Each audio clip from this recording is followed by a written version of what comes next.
Ya, assalamualaikum warahmatullahi wabarakatuh.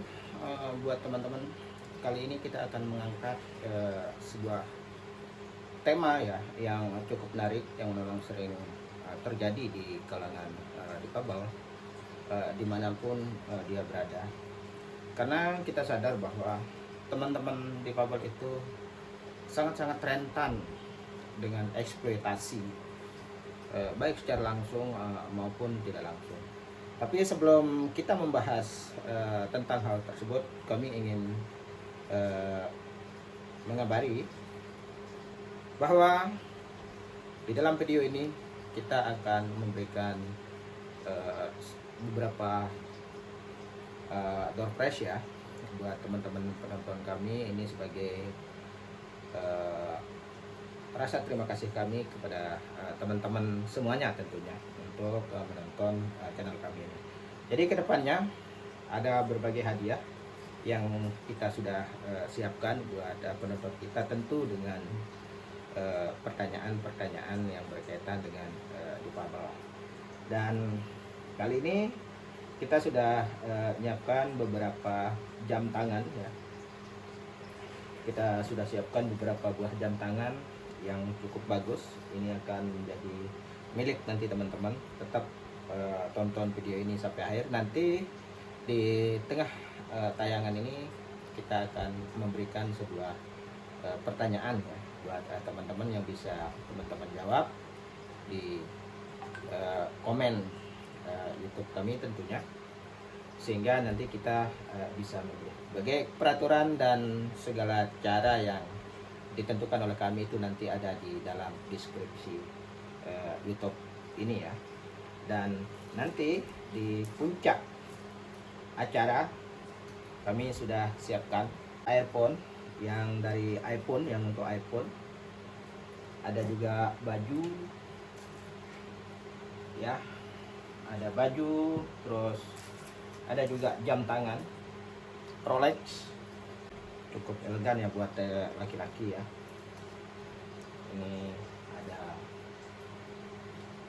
jam Rolex,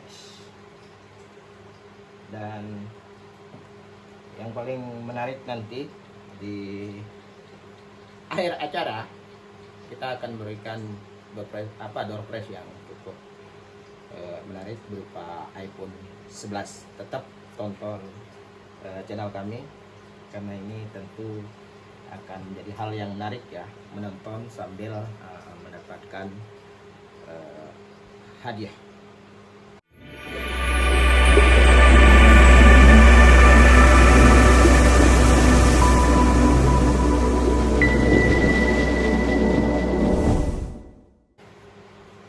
Oke teman-teman, kita langsung saja ya. Kita kali ini akan mengangkat tema difabel masih menjadi objek dalam berbagai hal ya. Kita mulai dengan dari sisi masyarakat ya. Masyarakat itu di tengah-tengah masyarakat itu masih sering terjadi hal-hal yang tidak kita inginkan ya. Salah satunya itu menjadikan difabel itu sebagai objek, walaupun dengan alasan membantu ya. Sebagai contoh, di saat ada teman-teman kita yang difabel punya skill, mereka sering dijadikan objek oleh masyarakat itu sendiri, bahkan oleh orang-orang terdekat mereka di dalam lingkungan mereka sendiri, dengan alasan membantu. Daripada saya suruh orang lain, mendingan saya suruh kamu sebagai seorang difabel. Tetapi di sisi yang lain, dari segi upah, justru mereka memberikan upah tidak sama dengan apa yang mereka berikan kepada orang lain, justru lebih sedikit. Itu makanya kita bilang bahwa banyak orang yang melakukan atau banyak teman-teman difabel dijadikan sebagai objek dengan alasan membantu, tapi sebenarnya tidak. Padahal dari sisi hasil karya teman-teman difabel itu boleh dibilang tidak jauh berbeda, bahkan mungkin banyak juga yang kualitas atau hasil kerjanya itu lebih bagus dari orang lain. Namun memang kita harus mengakui bahwa tidak semua ya, masyarakat melakukan hal yang seperti itu. Tetapi boleh dibilang sebagian besar kita masih sering melakukan hal tersebut, yaitu secara tidak langsung menjadikan teman-teman kita yang difabel, saudara-saudara kita yang difabel itu sebagai sebuah objek dengan alasan membantu. Kita gunakan jasa mereka dengan alasan untuk menolong mereka, tetapi di sisi yang lain kita memberi upah yang jauh di bawah yang seharusnya mereka terima. Dan hal-hal ini saya rasa bukan hanya terjadi di Lombok, tapi juga terjadi di daerah-daerah lainnya. Itu di dalam lingkungan. Dan juga di dalam politik juga, teman-teman difabel juga saat ini boleh dibilang sebagai sebuah isu yang sangat bagus untuk diangkat dengan alasan memperjuangkan hak-hak difabel dalam berpolitik. Bagaimana supaya kemandirian, taraf hidup teman-teman difabel itu bisa lebih baik. Tapi kita lihat itu hanya sebuah nonsen yang dimana teman-teman difabel hanya mendapatkan tidak lebih dari sebuah bingkisan di saat mereka dihadirkan atau dikumpulkan oleh oknum-oknum politikus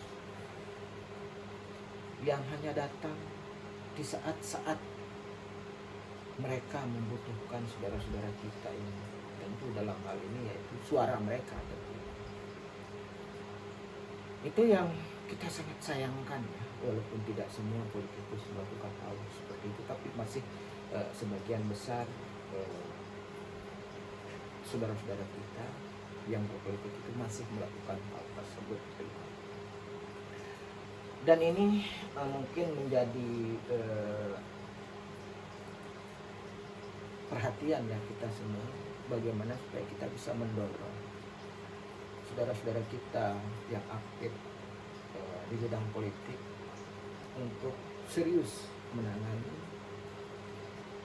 hajat hidup teman-teman kita yang difabel, terutama yang berkaitan dengan kemandirian, karena dengan kemandirian ini tentu taraf hidup teman-teman kita yang difabel itu akan menjadi lebih bagus. Itu yang kita inginkan. Nah, di dalam politik ini juga sebenarnya bukan hanya sekedar politikus saja yang memanfaatkan teman-teman difabel, tapi ada juga komunitas-komunitas difabel atau oknum-oknum difabel itu yang menjual sesama difabelnya sendiri, yang membuat kita merasa miris. Mereka mengumpulkan teman-temannya mereka, lalu didatangkan calon seolah-olah inilah kelompok kami, inilah tim kami yang bisa memberikan suara. Tetapi di sisi yang lain, sekali lagi, teman-teman yang hadir di situ kadang-kadang hanya mendapatkan hanya sekedar mohon maaf uang 25.000 rupiah, paling banter 50.000. Setelah itu tidak pernah ada kabar lain. Tetapi di sisi yang lain, kita tahu betul bagaimana oknum-oknum ini mendapatkan cuan finansial dari oknum politikus tersebut. Nah, sebenarnya di sini teman-teman kita yang entah itu caleg ya, sebenarnya korban sebenarnya daripada oknum-oknum difabel yang menjual teman-teman difabelnya itu sendiri. Kenapa saya bilang ini adalah korban? Karena seperti yang saya bilang tadi, bahwa teman-teman ini hanya dikumpulkan saat itu, bukan anggota, bukan komunitas, bukan apa, tetapi mereka berani mengatakan hal seperti itu karena teman-teman difabel ini hanya diam diperlakukan hal seperti itu. Ini yang mungkin perlu kekompakan buat teman-teman untuk mempertanyakan dalam rangka apa kami dikumpulkan ke depannya. Kalau memang kami mencoblos si A atau si B, apa kira-kira kontribusi daripada caleg ini ke depannya kalau lolos, itu juga harus dipertanyakan sehingga teman-teman ini bisa meyakinkan dirinya sendiri bahwa apa yang mereka pilih itu sudah benar. Nah, tapi tidak semua teman-teman difabel yang bisa atau mampu untuk berbicara terkait dengan hal tersebut. Itu dari sisi politik, apalagi sekarang 2024 sudah dekat. Jadi riak-riak bagaimana teman-teman atau oknum-oknum ini yang melobi teman-teman saudara-saudara kita yang menjadi caleg atau apa untuk mengumpulkan teman-teman. Jadi jual beli suara itu juga sudah mulai kelihatan dengan pergerakan-pergerakan bantuan-bantuan sosial, walaupun kadang-kadang bantuan tersebut boleh dibilang tidak layak buat teman-teman di kampung. Kenapa? Sebagai contoh, oknum-oknum politikus yang memberi bantuan kepada teman-teman difabel berupa kursi roda. Kursi roda yang dikasih adalah kursi roda yang sama sekali tidak bisa difungsikan oleh teman-teman difabel. Karena kursi roda yang dikasih itu adalah kursi roda transfer yang digunakan oleh orang-orang yang lagi sakit, yaitu transfer dari tempat tidur ke kamar mandi atau untuk melakukan hal-hal yang lain yang kecil-kecil, bukan kursi roda yang memang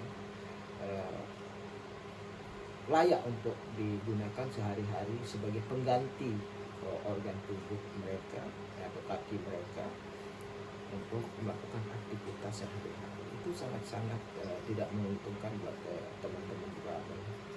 Dan ini mungkin perlu pendampingan buat saudara-saudara kita, anggota dewan kita, atau para caleg kita untuk memberi bantuan yang sesuai dengan kebutuhan kalau memang benar-benar ingin memberikan bantuan kepada saudara-saudara kita yang difabel. Di dalam pemerintahan juga tidak menutup kemungkinan, bukan kemungkinan sih, tidak masih sering terjadi teman-teman difabel ini hanya dijadikan sebagai objek. Kenapa saya bilang seperti itu? Sebagai contoh, kalau kita lihat apa yang sudah dilakukan oleh pemerintah saat ini, baik itu pemerintah pusat, itu sangat-sangat luar biasa buat saudara-saudara kita yang difabel. Bahkan saya sering berbicara, seandainya apa yang dicanangkan, apa yang diprogramkan oleh pemerintah pusat itu terlaksana dengan baik buat teman-teman yang difabel ini sangat luar biasa. Bahkan mungkin berani kita bilang bahwa permasalahan difabel sudah selesai, sudah kelar. Tetapi sering terjadi hal-hal yang tidak kita inginkan. Sebagai contoh, beberapa tahun yang lalu kita pernah mendapatkan sebuah data 160 lebih teman-teman difabel di sebuah kabupaten ya di Lombok ini, yang ada di Lombok ini, yang dimana pada saat itu teman-teman kita yang difabel mendapatkan bantuan uang tunai melalui rekening mereka masing-masing. Nah, oknum-oknum ini baik itu dari dinas maupun dari ada oknum dari sebuah LKS ya, yang mendampingi teman-teman difabel ini melakukan hal-hal yang tidak terpuji. Sebagai contoh, di dalam YouTube kami juga pernah kami tayangkan itu teman-teman ini dimintain dana tersebut, diambil dananya 1 juta dengan alasan bahwa mereka akan dikasih sembako, untuk beli sembako, karena mereka membutuhkan sebuah kwitansi untuk sebagai laporan mereka ke pusat bahwa penggunaan dana tersebut untuk teman-teman difabel itu tidak disalahgunakan oleh teman-teman difabel tersebut. Itu memang sesuatu hal yang bagus tentunya, karena kita juga paham terkait dengan hal itu. Tetapi apa yang terjadi? Ada beberapa orang, ya lebih dari 5 orang yang pada saat itu melapor ke kami, sehingga kami melakukan sebuah penyelidikan, investigasi ke lapangan, siapa saja yang terlibat dalam kasus tersebut, siapa saja yang menjadi korban pada saat itu. Nah, di situ memang benar mereka dikasih sembako, tetapi sembako yang mereka kasih ke teman-teman difabel ini dengan nominal potongan dana yang mereka terima itu 1 juta, tetapi barang yang dikasih itu tidak lebih daripada 500 ribu. Ini sebuah trik untuk mendapatkan uang. Jadi bagi banyak cara ya, banyak cara oknum-oknum ini untuk melakukan hal-hal yang tidak terpuji kepada teman-teman kita yang difabel. Nah, pada saat itu saya sempat melapor, baik itu ke dinas, saya sempat melapor juga minta tolong kepada beberapa LSM untuk diangkat, tetapi ternyata diam semua. Dan itu menjadi temuan kita yang sangat-sangat ya, miris tentunya untuk hal tersebut. Nah, begitu juga dengan program-program yang saya rasa sangat tepat dilakukan, seperti melakukan workshop, pelatihan, pemberdayaan. Tetapi yang kita sering kritisi di sini adalah teman-teman kita, saudara-saudara kita di dinas itu yang lebih mementingkan bagaimana supaya program mereka itu berjalan dengan bagus, laporan mereka bagus, tapi tidak pernah memikirkan terkait dengan pemerataan. Karena difabel itu bukan hanya di satu tempat, tapi merata di seluruh pelosok. Nah, sehingga yang terjadi apa? Yang terjadi pelatihan ini tidak memenuhi standar, tidak memenuhi syarat, tidak memenuhi target ya seperti yang kita inginkan tentunya. Kenapa kita bilang seperti itu? Sebagai contoh, pelatihan tata boga, tapi yang diikutsertakan teman-teman yang memang aktif di konveksi, aktif di elektronik atau pekerjaan yang lain, padahal pelatihannya tata boga. Begitu juga dengan sebaliknya, buat teman-teman yang ada program, misalnya ada pelatihan konveksi gitu, menjahit ya, tetapi yang dilatih itu adalah teman-teman yang berkegiatan di tata boga. Memang masih banyak alasan bahwa itu hanya untuk mencukupi peserta saja, bilang seperti itu. Tetapi yang dilatih ya itu aja, tetap yang itu aja. Karena yang penting program itu berjalan dengan bagus, laporan bagus, selesai, tanpa pernah mempertimbangkan apakah yang mereka lakukan ini sudah merata buat teman-teman yang lain atau tidak. Nah, bagaimana dengan nasib teman-teman kita yang ada di pelosok, yang tidak pernah terdeteksi, tidak pernah terdata, yang selalu menunggu apa kira-kira bentuk dari pemberdayaan pemerintah kepada mereka. Ini ada yang dipelosok, sehingga suara-suaranya ini nggak sampai. Nah, hal ini yang selalu saya kritisi terkait dengan bagaimana sistem kerjasama dalam program ini, supaya program itu lebih banyak menyangkut teman-teman kita yang ada di pelosok. Itu dari sisi pemerintahan. Untuk sebelum kita melanjutkan video ini, kami ingin memberikan hadiah ya. Untuk sesi pertama ini kita ingin memberikan hadiah 1 buah jam tangan dan baju kaos ya. Untuk sesi yang pertama ini caranya gampang, cukup teman-teman memberikan kami saran kira-kira apa yang harus kami lakukan untuk mensejahterakan teman-teman difabel supaya mereka lebih bisa mandiri. Hanya itu saja. Dan nanti tulis jawaban teman-teman di kolom komentar YouTube ini ya.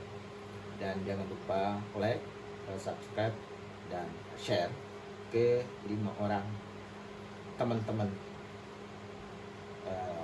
yang kalian kenal gitu. Cukup 5 orang.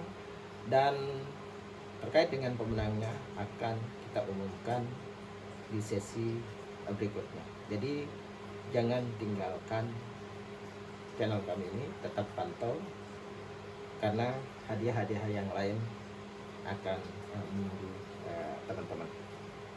Oke, di akhir video ini saya ingin menyampaikan sedikit tambahan ya terkait hal yang mungkin ini sangat sensitif ya buat saudara-saudara kita yang mempunyai keluarga yang difabel, bahwa teman-teman kita yang difabel saat ini ya masih banyak yang tidak mendapatkan hak-haknya di dalam keluarga itu sendiri, terutama bagi teman-teman kita yang difabel berat yang laki-laki, itu masih banyak yang tidak mendapatkan hak-hak mereka. Sebagai contoh, di saat ada teman kita yang difabel berat ini mempunyai warisan misalnya dalam bentuk lahan atau sawah, karena mereka tidak bisa mengolah lahan tersebut atau sawah tersebut, sehingga hak mereka tidak pernah diberikan. Jadi dikelola atau dikasih ke saudara mereka yang lain dengan alasan bahwa saudara-saudaranya ini yang akan mengurus teman kita yang difabel itu tadi. Itu memang benar,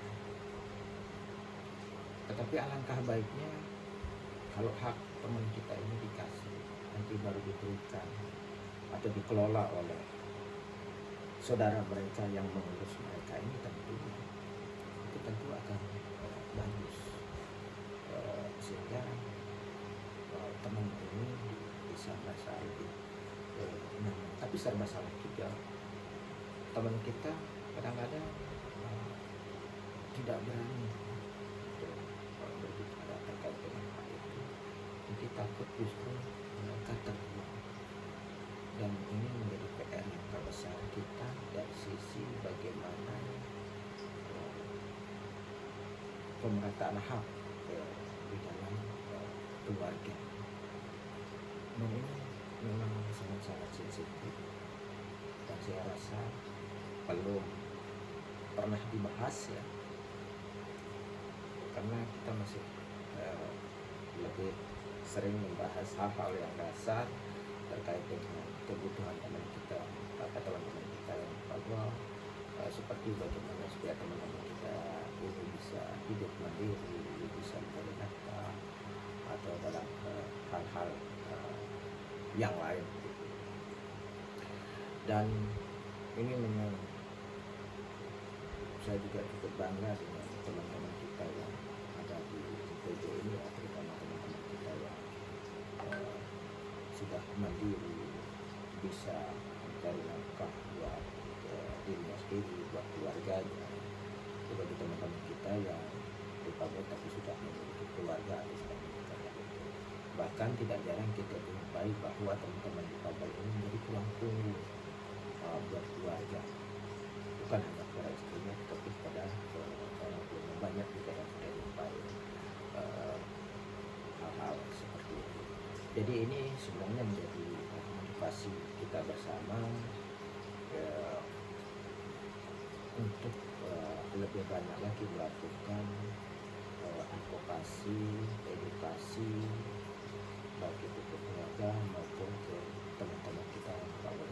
karena masih banyak juga saudara-saudara kita yang berpikir bahwa mereka ini difabel, ya, mereka ini difabel merasa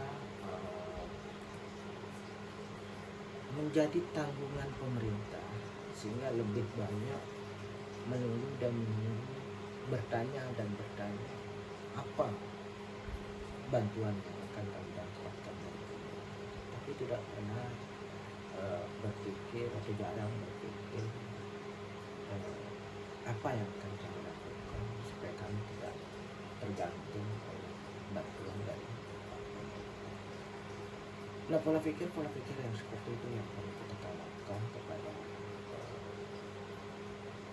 saudara-saudara kita yang seperti ini, sehingga beban mereka dalam beban pikiran mereka, karena kalau kita berharap kepada pemerintah itu sedikit banyak berkurang dengan cara menunjukkan dirinya bahwa dirinya juga mampu untuk hidup mandiri. Dan ini memang dukungan dari keluarga, karena salah satu kendala terbesar teman-teman difabel itu dan itu adalah kepercayaan dari keluarga yang masih kurang, karena ada rasa kasih sayang yang sering disalahgunakan oleh keluarga. Keluarga sering berpikir bahwa kasihan melihat mereka harus warawiri ke sana untuk mencari pekerjaan, atau ada juga keluarga yang sedikit mampu bahwa mereka tidak tega melihat anaknya yang difabel untuk bekerja karena merasa mampu untuk hidup. Itu banyak, tetapi jarang buat orang tua berpikir bahwa suatu saat mereka akan meninggal, dan tentu harus mempersiapkan bagaimana anaknya difabel ini supaya siap untuk mandiri di saat hal itu terjadi. Itu jarang sekali terjadi buat teman-teman kita, saudara-saudara kita atau orang tua kita yang terutama yang ada di pelosok yang masih pola pikirnya tentu masih sangat jauh ya dengan saudara-saudara kita atau orang tua kita yang ada di daerah perkotaan atau yang sering berinteraksi dengan kami tentunya. Ini yang perlu kita lakukan, tetapi kita sebagai pegiat sosial yang selalu terjun ke lapangan itu memang posisinya banyak kendala, terutama buat wilayah-wilayah yang terpencil yang susah kita jangkau. Tapi ya, yang namanya kita berusaha, harus kita berusaha semampu apa yang kita lakukan. Oke, mungkin ini saja yang perlu saya sampaikan, dan mohon maaf atas kekurangannya. Kami butuh saran dari teman-teman. Sekali lagi jangan lupa di video ini tolong tinggalkan komentar teman-teman, saran apa sarannya seperti apa ya, sehingga kami bisa lebih jauh lagi untuk membantu saudara-saudara kita yang lain. Jadi saya tunggu jawabannya dan pengumuman pemenangnya dalam video berikutnya. Jadi jangan lupa tetap pantau channel kami sehingga tidak ketinggalan kesempatan untuk mendapatkan iPhone 11 yang disponsori oleh salah satu tim kami yang ada di yayasan kami yang berfungsi di Mataram, tetapi belum mau diekspos untuk saat ini. Jadi dia ada earphone yang khusus untuk iPhone, dia pakai Bluetooth yang cukup bagus, dan ini akan kita jadikan sebagai hadiah.